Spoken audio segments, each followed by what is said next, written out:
Hey guys, Taylor Marine here with another Semper Sundays today, talking about a First Lieutenant George H. Cannon.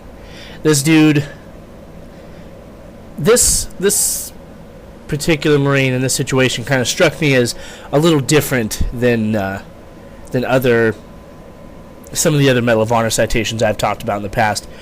Reason being is this guy had the ability to get out of his situation that he was in, and in doing so, he would have lived. But because he refused to do that, he wanted to ensure that his Marines were safe and that his Marines got taken care of before him, as officers should do, he ended up dying due to blood loss. Although he easily could have survived. He would have been. He was obviously seriously wounded in the first place and would have had a long road to recovery, but he would have been able to go down that road. And because of this, he ended up passing away because his Marines were more important to him, plain and simple. So this takes place on Midway, for the Battle of Midway Island. He was in the battery commander, so he was artillery, possibly anti-air, but it says battery commander of Battery 8, 6th Defense Battalion of the Fleet Marine Force.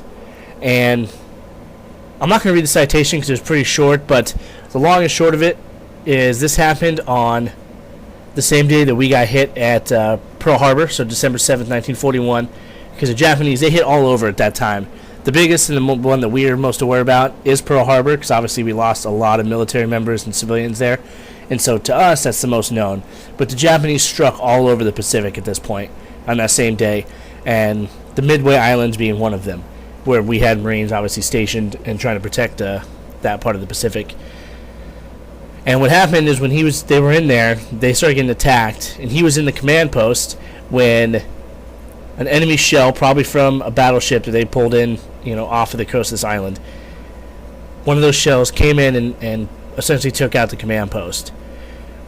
In doing so, him and pretty much everybody in the command post was severely wounded, and he refused to be evacuated from his post until all of his men who had been hit by the same shell were evacuated, and then he directed the reorganization of the command post until they basically had to force him to leave because he refused to go until his Marines could get out and get safe and start getting the medical attention they need, as well as the command post could be moved, be reorganized, and be set up so that it could work again.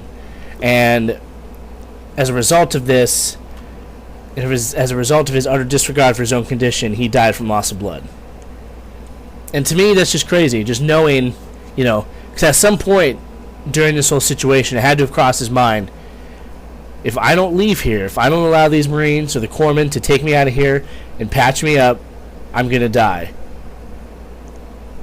But if I allow that, chances are some of my other Marines could die, and chances are the command post won't get set up again, and my second in command won't be able to take over and continue with the defense.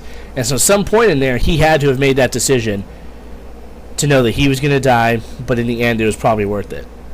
And to me, that's just amazing. Absolutely amazing.